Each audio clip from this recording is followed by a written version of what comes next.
want to briefly remind every single Chibit that watches this video and loves Boku no Hero Academia that this is chapter 50. It is amazing how the mangaka, Kohei-sensei, can continuously pump out chapters like this quality every week. It's impressive. I said enough, so I'm not going to go into that, but I think I'm becoming a fanboy of this series. I really do, because it impresses me with how this series is done. I just really like the writing style. I do. I love the writing. So, I can't deny, I'm very hyped right now. I'm very hyped. Like, I am super fucking hyped. But I want to try to hold it back. And I want to just, dive into this chapter and talk about it, break it down. So, I think I'm starting to get a key idea of, like, a good idea of what Stain's ability is, and also his real ideology, like his full ideology of what he is doing. So let's first get into Stain's ability, my fury crafting of Stain's ability. There's been multiple cases that we have seen in the past couple chapters about Stain that makes me assume that his ability has something to do with narcotics or some form of paralyzation. For instance, he could paralyze his opponents or, I guess poison them in some way to where they can't move. Because Black Mist, as we saw, a couple chapters back, he couldn't move. He was stuck on the counter and he couldn't move. Like, he says, like, he can't move. Is this his quirk ability? And then you had it to where the dude in this chapter, he was being grabbed by Stain and he said he couldn't move at all. I feel like there's some form of poison that's causing it to where people can't move, some form of narcotics or something. That's what I think is going on. So that is my theory of whatever Stain's ability is, and that's pretty creepy. I'm going to assume that his blades, his weapons, and all that are, I guess, have all this, different chemical or whatever is on it to be able to make it to where people can't move, where they're paralyzed. I'm assuming something like that is going on. So let's talk about Stain's ideology. That is something I really want to dive into, because this chapter kind of sheds some more light into it. There's been, hints here and there throughout the introduction of Stain of how he is a hero killer, and he wants to fight the true hero, All Might. He's the only true hero, and from what we see in this chapter, we're coming to find out why Stain is doing what he's doing, and what his real goal is. So, his goal, as we know, is to take out All Might. But it's also to get rid of all these fake heroes. All these fake heroes that go out, go save people, and they go take out villains, but then they go home and they only do the work that's required. For instance, let's put it like this. These heroes that, have joined the Hero Association or whatever, they're heroes, and they're, doing their job to where they're going to go save civilians. Well, Stain was talking about how these people that are heroes, supposedly, go out, they take care of criminals, like their daily quota or whatever, like their daily job. Let's say, you had a quota of taking out 2 people. That's how many people that the heroes would take out, and they would do no more than that. They would only do enough to put food on their table. And so when you see that, you start understanding the ideology of what Stain is trying to hint at. He's saying that these heroes are not being heroes to be heroes. They're being heroes just to put food on their damn table. They don't give a shit about everybody else. They might give a shit, but they don't give a full shit, because all they care about is just putting food on their table, and they don't want to do no more work. All they're in for is for the money. They just want that money, they want that green, and they want to save people, and then they just want to go back to their house, and that's it. I mean, like I said, if their daily quota was 8 people, and they could, get fed for the entire day or the entire week or whatever, however the payment system is in, the Boku no Hero Academia verse, they would only do that amount of quota that is necessary. They would not do extra, and this is where it comes into the factor of a true hero, because as we know, All Might or other heroes, for instance, like Izuku, our character, he would go out of his way to go save people, even if he wasn't going to get paid. He would go do his own shit. He would go out of the way and save hundreds and hundreds of people, even if he didn't have enough people to save and he wouldn't put food on his table. You get my point. Like, he would just go out of his way to save people and not give a shit about money or anything. And that is the ideology of Stain. He's saying that all these heroes are fakes because that's all they care about. They just care about doing their little job and then going home. They don't care about doing the extra work, the extra effort to really become a hero.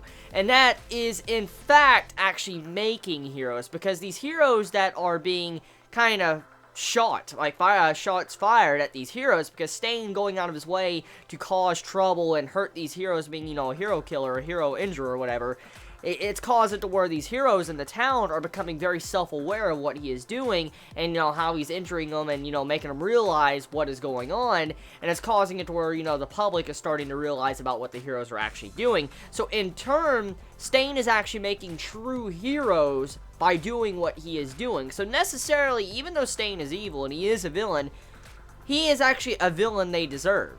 Like, it's a villain they don't deserve. That's what I'm getting at. The Batman quote. I can't quote it for quote, because it's been a long time since I've seen that quote. But you get my point. It's like the villain they don't deserve, because Stain is going out of his way to actually create real heroes.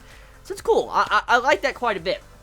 Now, one thing, okay, I want to point out, too, when it came to this, that scared the fuck out of me, was Nomu. So, apparently, there's more than one Nomu, which was kind of hinted at, because, I mean, for the Nomu that we knew from the earlier parts of Boku no Hero, it was like, a genetic experiment, and we come to find that out is made of multiple people and, like, their quirks put in together, and supposedly, from what All Might said is, most likely it was a quirk user that can, give people quirks.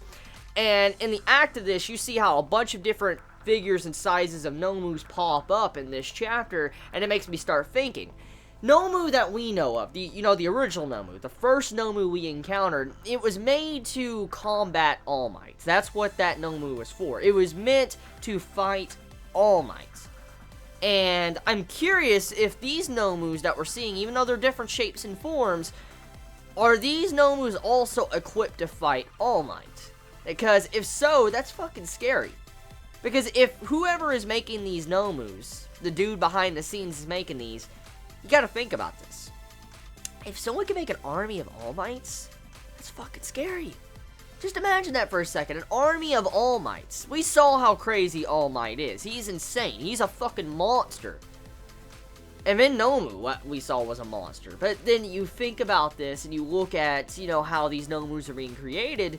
If they're all equally as strong as Nomu, like the original Nomu, that's bad. That's bad. I have my theories, though, that they're most likely not up to par to the other Nomu we originally knew, because, their forms are very different. Most likely, each individual Nomu is equipped for taking out certain quirk users. That's what I am assuming, because there was some hints at this, actually. There was a little bit of slight subtle hints in this chapter about maybe these Nomus being equipped to fight certain quirk users. As we know, the original Nomu fought All Might because he was equipped to just go after All Might. That's what his main programming was.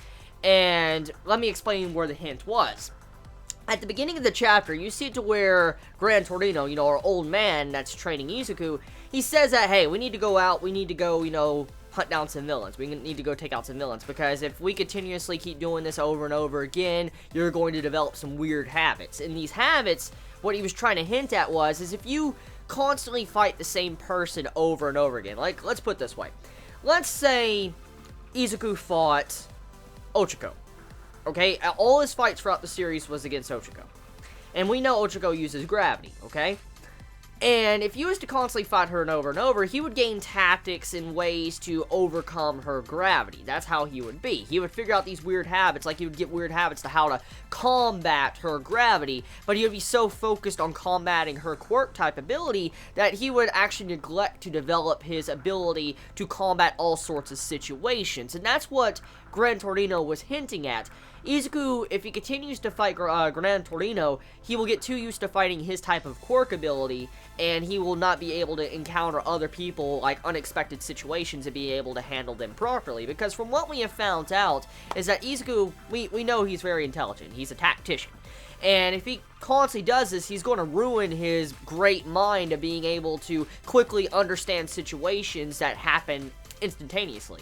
And so he needs to be able to keep that habit he's always had. He doesn't need to rewrite this habit and make it to where he can only just fight one quirk user, for instance, Gran Torino. And you're probably wondering, okay, so how does this link in with the different Nomus going with the different, quirk type abilities? It kind of subtly hints at that, because Gran Torino says, like, if you keep fighting me, you're going to develop a weird habit. And that kind of feels like it emphasizes on the Nomus, because being specific, like, anti-quirk users. Like, for instance, how you have those different shapes and form ones? I'm assuming each of them, anti, and that's kind of what Gran Torino subtly hinted at. I mean, I know he wasn't talking about the Nomus, but I was saying the way the writing was done, I feel like the mangaka was hinting at that. So, Now that that is done, Stain and Ida. That's the next thing I want to get into, okay? Wait, no. Back up. Let's talk about the Nomus with Gran Torino. So, Izuku and Gran Torino were on a train, like a bullet train, going to a different town. And all of a sudden, this giant-ass flying Nomu just crushes through the train, and you see this hero get fucking wrecked and all that, and then Gran Torino instantly jumps super fast and beats the shit out of, the Nomu, and then that was the end of that. And then you see Izuku look outside of the hole inside the bullet train, and you see the town fucking, like, exploding and on fire. So, a very bad situation. This is heating up into a very, very bad situation, and I can't wait to see what Izuku is going to be doing to go up against something like this. Now I can move into the Ida versus, Stain fight. So, I've already talked about it in depth a lot. There's different paths that Ida can choose at this moment. Like, he's either going to turn into an anti-hero, a villain, like a super villain, or he's going to turn into a dead man. Well, one or the other. Well, there is a fourth option. He escapes, and Stain and him live, but Ida's kind of crushed and, I guess, mortally wounded, one or the other. So there is 4 outcomes that can happen, because with Ida coming face-to-face with Stain, we know Ida's not just going to go down without a fight. He's going to fight to his last breath for his brother's honor, his pride, and his ideology as a hero. That's what Ida's going to do. And with his announcement of how he takes upon his brother's name, his hero's name at the end of the chapter, you can assume that this is going to be a very, very bad fight, because it's been foreshadowed. Actually, this chapter foreshadowed something very bad, and then, at the beginning of this little training arc, it also foreshadowed something very bad from, Izuku's narrative when he was talking about, I wish I would have stopped him at that time. So, something bad is going to happen. We know for a fact. We just don't know exactly what it is. But to get into some details, Stain is going to try to kill Ida, because that's what he says, die at the end of the chapter. Ida's giving him the death stare, Stain's giving him the death stare, and there's only those couple outcomes. I mean, let's look at the paths that Ida can take, okay? If Ida kills Stain, okay, let's put it this way. If Ida beats the shit out of Stain, okay? He beats the fucking shit out of him, and he breaks his legs or something, okay? Let's just take this guy. Let's just say Ida breaks Stain's legs, he hurts him, mortally wounds him to where he can never walk. Like, just to get vengeance for what happened to his brother, for he can no longer walk. You know what happened to his brother? He can no longer do hero duties. What if Ida did the exact same thing to Stain, broke his legs or something, he couldn't no longer be a villain, and then he arrested him? That would be linked to what happened in this chapter with the foreshadowing. If Ida was to go into the balance of trying to arrest a hero and, take it into, like, he is the main authority, he would make a grave sin. And in the act of that, he would be an anti-hero. That's kind of what Ida would be in that sense. But if Ida goes to the path of killing Stain, for instance, if Ida kills Stain, he goes a villain. He goes the villain path. Because that would mean that he's at the path of no fucking return. He just killed a person. So, Ida, those are the 2 choices right there. If Ida does win these fights, okay? If he breaks, let's say, his legs, or just mortally wounds Stain him and arrests him and all that, Ida's an anti-hero. If Ida kills him, he's a villain. And then there's the possibility Stain kills Ida. That's a very good possibility. A very fucking good possibility. If Black Mist and then, Shigaraki can't fight Stain, this dude's powerful. So, you gotta wonder, is he gonna win? And then on top of this, there is a possibility that Ida is just going to get fucking hurt really bad, maybe like his brother. That's another possibility. So those are the different outcomes that can most likely happen to Boku no Hero Academia. I'm looking forward to seeing what route the mangaka is going to choose, because it's definitely going to be very interesting what direction it chooses. I really hope the mangaka doesn't do the cliche 4th route, how I said that, Ida's mortally wounded and that's it. I really hope we get something very drastic and dire, like he goes a villain, anti-hero, or Stain kills him. I hope one of those 3 happen. I really don't want to see Ida die, because he's actually become a very good character. I've loved him since the beginning, but seeing his recent development, he's come a long way, and so I hope he doesn't, kick the bucket. So we'll see. Tell me your thoughts, comments below. You all have a wonderful day or night wherever you live. Please be safe. Chibi out.